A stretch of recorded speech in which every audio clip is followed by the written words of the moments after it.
The tension in the room was thick enough to slice with a knife. The soft hum of jazz music did little to ease a palpable discomfort settling over the patrons of the high-end restaurant. It was a place of luxury, a sanctuary for the wealthy and the elite, where five-star service was expected, and the scent of aged wine and sizzling steaks filled the air. Jamal adjusted his bow tie, standing near the entrance of the kitchen, watching the tables with trained patience. He had worked here for 2 years, long enough to memorize the habits of the regulars, the good and the bad. At 26, he was no stranger to adversity, but he had never allowed it to break him. No matter how many fake smiles he had to plaster on his face or how many condescending looks he had to endure, he held his head high, refusing to be anything less than excellent. And then she walked in, Catherine Whitmore. The name alone sent a ripple of unease through the staff. A wealthy socialite, wife of a real estate mogul, and a woman who carried her privilege like a sword, cutting down anyone she deemed unworthy of being in her presence. And tonight, it seemed, her sights were set on Jamal. "You there," she snapped her fingers, her diamond rings glinting under the chandelier light. "Yes, you." Jamal approached her table with practiced composure. "Good evening, ma'am. Welcome to—" "I didn't ask for a speech," she interrupted, waving a manicured hand. "I need a server who knows how to do their job, not someone who stares at customers like a lost puppy. Are you even trained properly, or did they just let anyone in here these days?" The air stilled around them. The nearby patrons turned their attention back to their meals, pretending not to hear, but Jamal felt their silent curiosity. He swallowed the insult, choosing dignity over reaction. "I assure you, ma'am, I am more than capable of providing excellent service. May I take your order?" Catherine smirked, eyes scanning him from head to toe as if appraising a flawed product. "Fine, but don't get anything wrong. And do something about that face.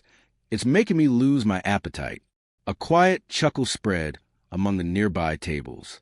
Not one of sympathy, but of amusement. The entitled laugh of those who felt untouchable. Jamal remained stone-faced, nodding once before taking her order. The dinner went on, and Catherine's comments became sharper, more pointed. "Do they even pay you enough to be here? Oh, wait. People like you should be grateful for any job." Another snide remark. "Careful with my wine. I don't trust people with unsteady hands." And finally, "Honestly, they should have hired someone who fits the image of this place. You look so out of place." Each word was a dagger, meant to wound, to humiliate. Jamal, however, refused to give her the satisfaction. He completed each task with precision, never faltering, never breaking. But inside, the storm brewed. It wasn't just about him. It was about every person who had been talked down to, degraded, and dismissed simply because someone else saw them as lesser. And then it happened. As he reached across the table to place a fresh glass of wine before her, Catherine accidentally knocked it over. The deep red liquid splashed across her pristine white dress, spreading like spilled ink. A collective gasp echoed through the restaurant. The moment froze in time, the silence heavy with anticipation. Catherine shot up from her seat, her face twisted in outrage. "You idiot! Look what you've done. This dress is worth more than your entire salary." Jamal remained still, gripping the now empty glass. He could feel every pair of eyes on him, waiting, expecting. Would he grovel, apologize profusely, shrink under the weight of her words? Instead, he simply exhaled, setting the glass down carefully on the table. And then, with a voice calm yet cutting, he spoke. "Ma'am, with all due respect, I believe you did that yourself. But I understand. Accidents happen." His lips curled into a knowing smile, one that was neither submissive nor afraid, just like words. Sometimes we spill them without realizing the mess they make. A ripple of murmurs coursed through the restaurant. Catherine's nostrils flared, her eyes wide with disbelief. "How dare you speak to me that way? You're just a professional," Jamal interrupted, his voice steady. "A hard-working man who deserves respect, just like anyone else in this establishment. I serve people, yes, but I do not serve arrogance." The room fell into stunned silence. Even the chef peeked out from the kitchen, eyebrows raised. For the first time that evening, Catherine Whitmore had nothing to say. The color drained from her face, her hands trembling with anger, but no words came out. Jamal took a step back, nodding toward the manager, who had been watching from a distance. "Would you like me to call for assistance to help clean your dress, ma'am?" he asked, his tone laced with unwavering professionalism. Catherine's mouth opened and closed, her fury battling her humiliation. She looked around the restaurant, expecting support, waiting for someone to back her up, to join in her outrage. But instead, the silence deepened. A few patrons even looked away, pretending not to see her at all. And then, a slow clap. 1, then 2, then a few more. It started hesitantly but quickly gained momentum. A round of applause spread to the restaurant. Subtle yet powerful, a quiet acknowledgement that something significant had just occurred. Catherine's eyes darted around in horror. This is unacceptable. I want to speak to the owner. I'll have your job for this." Jamal met her gaze, his own filled with something she had not expected. "Pity. I'm sure you will, ma'am. But the truth has a funny way of sticking, no matter how hard you try to wipe it away." She grabbed her purse, shoving past the stunned guests, her heels clicking sharply against the marble floor as she stormed out of the restaurant, red wine staining the pure white fabric of her expensive dress. Jamal exhaled, rolling his shoulders back as he collected the empty plates from the table. A fellow waiter patted him on the back. "Man, that was legendary. You just became a hero tonight." Jamal smiled but said nothing, because deep down he knew this wasn't over. People like Catherine didn't just let things go. And if he was right, the storm that was coming next would be far worse than he ever imagined. A heavy silence draped over the restaurant. Every eye was fixed on Jamal, waiting for his reaction. The air crackled with tension, the weight of Charles's cruel words still hanging between them. The other waiters froze, their trays clutched tightly, and the manager, Mr. Reynolds, shifted uncomfortably near the counter. The whole restaurant had turned into an audience for a show no one expected to witness. Jamal stood still, his expression unreadable. He wasn't shaking. He wasn't cowering. Instead, he took a slow, deliberate breath, his chest rising and falling with an eerie calm. He could feel the heat of the moment pressing down on him, but inside, something else was stirring. Charles smirked, leaning back in his chair, satisfied that he put the lowly waiter in his place. His wife, Meredith, shifted uncomfortably, looking around at the growing attention, but she said nothing. Charles had been like this for years, loud, condescending, entitled. This was just another scene in his long history of belittling people he saw as beneath him. Jamal, however, had seen men like Charles before. They always assumed money could buy respect. That status gave him the right to trample on others. He had grown up seeing his mother work 3 jobs while men like Charles looked down on her. He had promised himself a long time ago that he would never let people like that break him, and he wasn't about to start now. Jamal slowly leaned forward, his voice calm but firm. "Sir," he said, his tone measured, "I think you might have misunderstood something." Charles raised an eyebrow, clearly amused. "Oh, and what's that?" Jamal tilted his head, looking the man straight in the eyes. "Respect isn't something you demand. It's something you earn." A hush fell over the room. Even Meredith looked up now, surprise flickering across her face. Charles's smirk wavered, his ego bruised by the fact that the waiter, the man he'd insulted, wasn't trembling, wasn't apologizing, wasn't begging for mercy. Instead, Jamal stood tall. Charles scoffed. "You've got some nerve talking back to a customer. Do you even know who I am?" Jamal let a small smile touch his lips. "Oh, I know exactly who you are." He reached into his apron pocket and pulled out his phone. A few taps later, he turned the screen towards Charles, displaying a web page. Charles squinted, his face darkening as he realized what he was looking at. A news article about his company, detailing an ongoing investigation into unethical business practices. The headline read, "Wealthy businessman under fire for alleged workplace discrimination." Murmurs rippled through the restaurant. Charles's face turned red, his confidence faltering. How did you?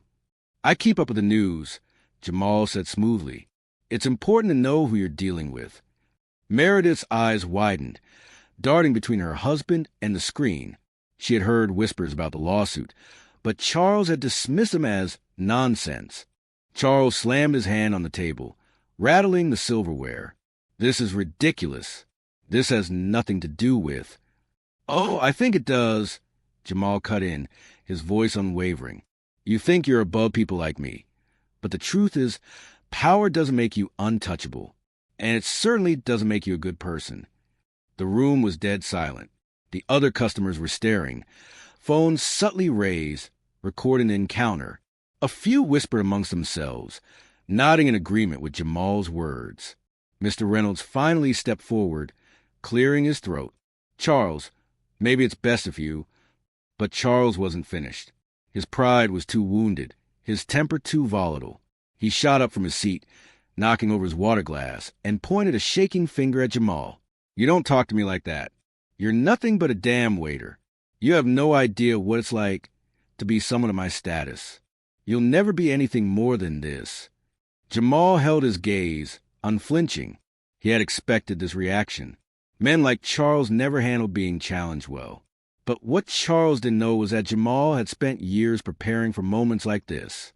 Before Jamal could respond, a voice cut through the air. "That's where you're wrong." The entire room turned as a distinguished older man stepped forward from one of the nearby tables. He was dressed in a tailored suit, his presence exuding quiet authority. His name was Richard Langston, a well-known investor and philanthropist. Charles's face paled. "Mr. Langston, I didn't see you there." Richard's gaze was sharp as he looked between Charles and Jamal. "I've been sitting here for the past 20 minutes, watching how you treat people. And I have to say, it's a disgrace." Charles swallowed hard. "I was just—" "Enough," Richard cut him off. "I don't need to hear excuses." He turned to Jamal, his expression shifting. "You handled yourself with dignity and intelligence, young man. That's something far more valuable than a bloated bank account." Jamal nodded, offering a quiet, "Thank you." Richard turned back to Charles, his voice low but commanding. "And as for you, Charles, I was considering a business deal with your company. But after witnessing this, I've made my decision." Charles's eyes widened in horror. "No! Wait, please, let's talk about this." Richard shook his head. "There's nothing more to discuss." A wave of murmurs swept through the room. Charles staggered back, his entire demeanor collapsing.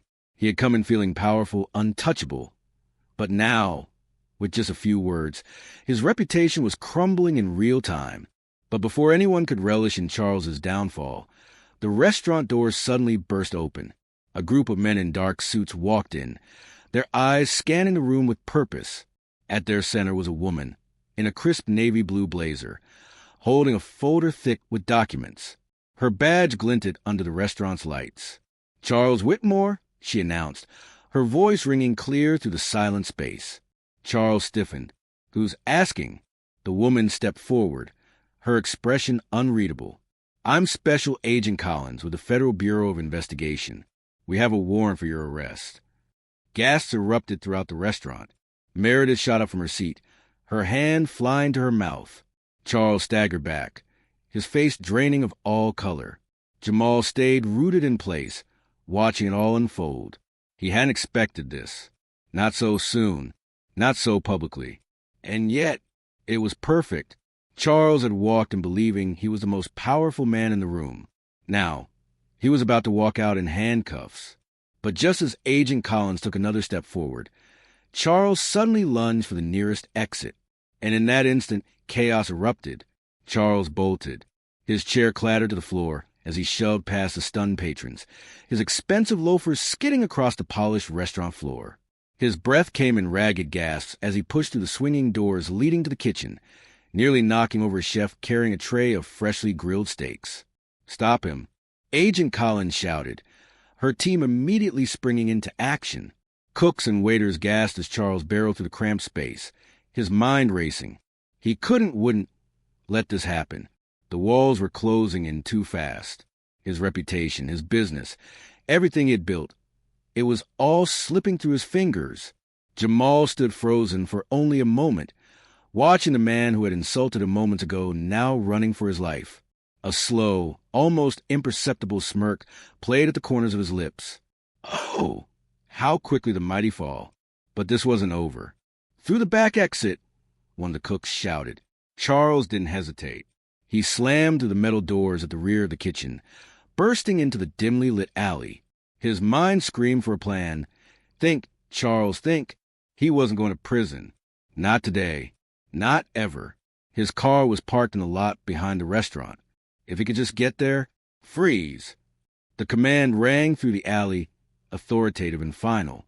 Charles's stomach lurched as he skidded to a halt, his hands instinctively rising in surrender. Agent Collins and 2 officers had him surrounded, their weapons drawn. Charles Whitmore, you are under arrest for fraud, tax evasion, and obstruction of justice, Collins announced as she stepped forward, snapping a pair of handcuffs from her belt. No, you don't understand. Charles stammered, taking a desperate step backward. This is a mistake. My lawyers. Collins' patience had worn thin. Your lawyers can meet you at the station. She grabbed his wrist, but in a final act of defiance, Charles yanked away, stumbling back, right into a puddle of slick oil. His feet flew out from under him, and he landed hard, his designer suit soaking in filth. The restaurant's back door swung open just in time for Jamal, Richard Langston, and the crowd of onlookers to see it happen. A wave of hushed gasps swept through them. Some of the customers had pulled out their phones, recording every second. Charles, once the most arrogant man in the room, was now sitting in the dirt, humiliated, panting like a cornered animal. Jamal stepped forward, looking down at him. Still think you're untouchable? Charles's eyes flared with rage, but there was no comeback, no clever insult, no power to wield. Collins wasted no more time. She snapped the cuffs onto Charles's wrists, yanking him to his feet. You have the right to remain silent, she began, leading him toward the awaiting squad car. Meredith, his wife, had stepped outside as well, watching the scene unfold in horror. She clutched her designer purse to her chest, her mouth opening and closing, but no words came out. Jamal turned his gaze to her. He wondered what kind of woman married a man like Charles. Was she just as cruel, or had she been another victim of his arrogance? Meredith caught his stare, then did something unexpected. She turned to Agent Collins. Wait. Collins hesitated. Ma'am. Meredith swallowed hard, as if making a decision in real time. Then she pulled something from her bag, a USB drive. What is that? Charles barked, twisting in Collins' grip. Meredith, don't. She held out to the agent. This is everything. Her voice wavered, but she steadied herself. Financial records, conversations, proof of everything he's done. Charles's face twisted into something between shock and betrayal. You traitor. Meredith flinched, but she stood her ground. You never protected me, Charles. You only ever protected yourself. Collins took the USB and signaled for her team. Let's move. Charles was shoved into back of the squad car, his protest drowned out by the slamming of the door. The crowd stood in stunned silence as the vehicle pulled away. Jamal watched until the red taillights disappeared into the night. Then, slowly, he exhaled. It was over, or so he thought. As people began to disperse, murmuring amongst themselves about what they had just witnessed, Jamal turned to head back inside, until a voice stopped him. You might want to watch your back. Jamal froze.